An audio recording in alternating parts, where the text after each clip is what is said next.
just went silent for a Mm-hmm. week. They disappeared. Everybody was freaking out, making the worst assumptions, right? That they took off with millions of dollars and watches on consignment, and they just played everybody. And they put out a video this past Tuesday, and basically they're the good guys. Guys, we cannot criticize them. They're doing good. They're helping the community. They're helping, a nonprofit organization. So we were all very evil in condemning them. Sam, how dare you? P. Ross, you weren't there, so I can't say anything to you. But Omar, David, how dare you? They're the good Yeah. guys. They're saints, right, guys? No, no, no. And I think the apology was crap. You know how you can just look at somebody Oh and yeah. just, and you could just feel it when they Mm-hmm. talking and like in your soul, and it makes you want to throw up. Mm-hmm. You know what I mean? Like I just feel like it was crap. The whole thing was crap. And and I never really got into Timepiece Gentlemen anyway. But when I heard about it and I checked it out, I'm just like, these guys are full of. Yeah. We don't curse anymore, but So All right, Sam, I want to get your take on it, man. Yeah, I'll try and keep this brief. On the podcast that Chris and I did, we didn't call them out. We did ours quite early on, and both Chris and I agreed that we thought it was some kind of publicity stunt. I didn't buy into the narrative that they'd run off with these watches, or that this was some kind of a money-making scheme for them and they'd run off with consignment watches. I firmly believe that news story was planted by them, because maybe it wasn't planted by them, but it was certainly planted because nobody had heard of that watch blog before. I mean, guys, we've been at this watch collecting game for a long time. We know the publications that are respected within the watch community. I'd never heard of that blog before. If Hodinky had posted it, I mean, I poke fun at Hodinky all the time, but if they'd posted it, you were like, this is a serious thing now. But nobody other than this one website was talking about there being any kind of fraud or whatever. It was, I believe it was, we called it as a PR stunt.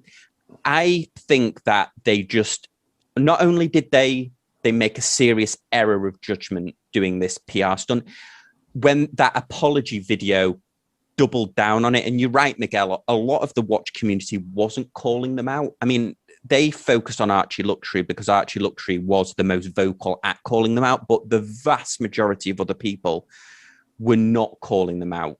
We were saying, we think this is a PR stunt. It's not a very well thought out one, but we were kind of giving them the benefit of doubt. But as things have transpired, the worst thing I think that they've done is, I saw that the Roman Schaaf one that he did on holiday. Yeah. He was visibly upset. He was visibly upset doing that apology. And, a lot of the people that comment on their videos, I mean, I was a big fan of their stuff. Full disclosure, a couple of times I emailed them, would love to have had them on the podcast at that time. But now I think that they've got a lot of repairing to their brand, and I'm not sure that they can fully recover from it, to be honest. It would be different if this community was a lot bigger, but unfortunately I don't think you can hide. Like Horology House, for example, can never make another YouTube video again without getting absolutely roasted. I mean, he arguably he was on a trajectory much in terms of YouTube much better than Timepiece Gentleman, because his content was on par with Bark and Jack in terms of filming and stuff. But yeah, I think it was a misstep. I'm not sure they can recover. I don't wish them ill. I hope that they can come back from it, but I'm not fully sure that they can. I mean, what do you guys think on it? I know I've been absorbed in this content for the last week or so. Yeah, no, for sure. Well, there's a lot of information coming out, right? And as you can see, or you guys saw, they took down that video that they came out with, right, about charity and about them auctioning the watches or whatever. And that video had more dislikes than likes. And when that video came out, they had 111,000 subscribers. This morning when I checked, they were at 108 thousand. So Yeah. they definitely lost a lot of subscribers. And it's crazy. I mean, I'm looking at those numbers. I'm like, they lost more subscribers than what my channel even has. Like, that's crazy. Like, ouch. And they're definitely feeling it. But it's like, if you were true or honest about that charity, there's so many different ways you could have gone about it. But why 100%. take down the video? Right? That's your coming out video. That's your haha, we got you. It was a PR stunt. Well, why take it down? And furthermore, I mean, this guy Anthony, he definitely has a big ego. He came out on IG on his own personal thing and basically in his stories said, hey, I deleted the video. There's a lot of negativity. I don't need that in my life. And another thing that he put was, the minute you put any negative comment on any of my videos or my thing, I'm blocking you. And it's like, he was just angry, like this angry guy, right? And I'm like, oh my God. And now this morning or yesterday, I think he put out an apology video himself, just standing in front of the camera and saying, I messed up, I screwed up. But it's like the whole time he didn't really acknowledge what he screwed up with. Yeah. Like, well, what are you Yeah. What did you screwed up do with? to What screw are up? you talking about? You know, what are you talking about? And in that video of him coming out with, oh, this is a PR stunt, the whole video said this was Marco's idea, his partner, yet the apology came from Anthony, right? It's like, well, where's the other Marco guy? If it was his idea, he should be the one apologizing. Where is he? Where is he? Right? I don't know. I agree with your assessment. That apology video was very groveling. It's probably the most apologetic I've seen somebody on YouTube. I think he was being genuine. I think that should have been the video coming back. It was, hey, we were trying something, it didn't quite work out. The video that they did on their comeback, there was a couple of things that I think they had a vision for. The haha, we got you, we were doing charity, but they left the clues in that video that pointed to the fact that that wasn't their original intent, because when they turned up to that women's shelter, very worthy, obviously a very worthy cause in Dallas, they seemed surprised that they were there. I thought, like, do you know what I mean? They were like, and I watched a great video. I forget the name. I forget the name of the guy who did it, but he did a fantastic video. He's a watch YouTuber who also works for a non-profit charity. And he was saying that actually he made a couple of interesting points about the charity thing. Now, they did charity work, which was fantastic. Regardless of the way that they did it, they obviously put in 5 days of complete graft there, and they've donated money to them. So all praise them for that. But he made some interesting points about the charity angle. The first one is that they did this auction online of the OPs, and he was saying that actually what they should have done is they should have given those watches to the charity and let the charity auction them, because apparently there's some rules around doing raffles and things like that for charity, some very stringent rules. So to help a charity navigate that, they have avenues to do these things. So really they should have given them the watches and said, look, this is the value of the watch and this is what you should expect to see. And the other thing as well, he made an interesting point, was he said, well, it was fantastic that they did, we'll say 4 days of charity work, even though they said 5, because I believe the charity was an afterthought. He thought, well, they had basically six or seven people just turn up en masse at each of these charities. It would have been better if one person had gone to a different one each time, and they could have done a whole month's worth, like one of the 6. So each person does a day at the charity, but they all do it separately. Because when you turn up en masse like that to a charity, sometimes they're not expecting that many volunteers in one day, so they don't necessarily know where to put you or whatever. Right. So it would have looked better if they'd done, oh, well, Marco goes here on one day, and Anthony goes here, and the others, they're kind of spreading the love instead of, boom, we've turned up, what do you need us to do? And then they're turning up to each other.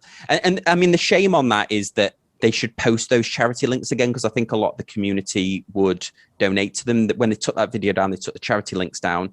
But the other thing that was a little bit suspicious about the charity thing, and I'll get your guys' opinion on this, people who've watched the Timepiece Gentlemen for a while, and I certainly was one, they did a similar charity thing where Darby, their videographer, his friend was very ill, in dire need of a kidney transplant. And they did a donation thing, and they generated a lot of money. They didn't make a big song and dance about it on the channel, but they know that they can use that they could have used that channel for incredible good, because that guy that they raised the money for was extremely ill. So they know they can do good for charity. The fact that the way that they went around it made it almost look conceited. I feel like, I don't know what you guys think on it. Yeah, 100%. Mm. I think the money and the fame definitely went to their head because it was just maybe too fast for them. But I agree. I did watch that particular video when they were raising money for that gentleman, and yeah, they didn't make a big song and dance about it. It was just a part of that video, but it was just it wasn't a video dedicated towards that. And I'm happy. Hopefully the money did go to that guy, but yeah, this whole thing with the charities, man. I mean, I watched the video that got taken down, and I didn't even find. I went to the description. I couldn't even find the links to the charities, let alone now this Lux Report YouTube channel came out with a video, and he did a little bit of investigating, and he can't even find the links to the Rolex OP where they're being auctioned off. And you're right, Sam. It's like if they wanted to do this the right way and not scam people, they should have given each watch to each charity and said, "Hey, this is our gift. You run your charity, and that's it." And also, when you do something good for someone, right? You're doing charity or whatever. In my opinion, I don't think you should be parading it around or talking about it, because if you're doing good, it's because you want to do good in your heart, not because, hey, look at me, I'm a good person, we're a good company, we're doing this. It's like, no, you idiot. You do your thing, do your work, maybe film it, put it in the background somewhere, but that should not be the highlight of, oh, we went off whatever to go do good. It's like, okay, you could have done better by keeping your channel going and then start donating to these charities. But now it backfired, because now you burn yourself, now you burn these charities, because now I'm looking at these charities thinking, were they in on it? What was the deal? What was the purpose? That they have another dealing behind closed doors, that it's like, yeah, I can make you more money, but give me a part of it. Or our business is generating so much money, we're taking cash offers that the government doesn't know about. Maybe the FBI is sniffing around. If we get involved with the charity work at the end of the year when we do our taxes, we could write everything off, and it kind of washes out. I don't know. I'm not an accountant, but it doesn't seem right. Yeah, I think also what was telling, just to respond to the point about the charity as well, is, they were associating Rolex.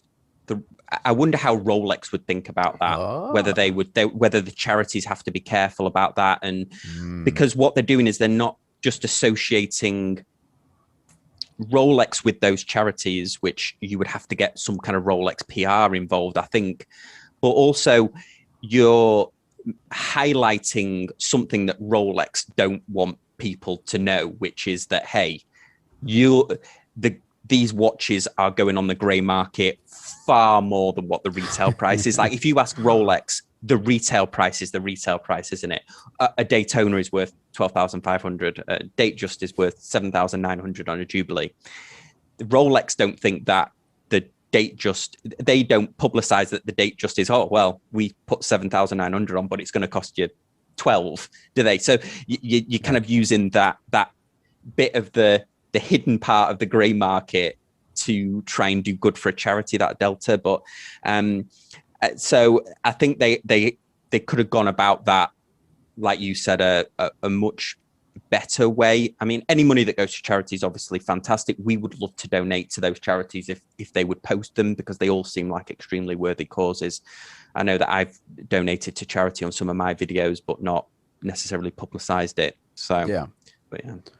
So what do you guys think the future is for these guys? Because I mean, they still have 108,000 people that are still kind of holding on, and they've gone nowhere.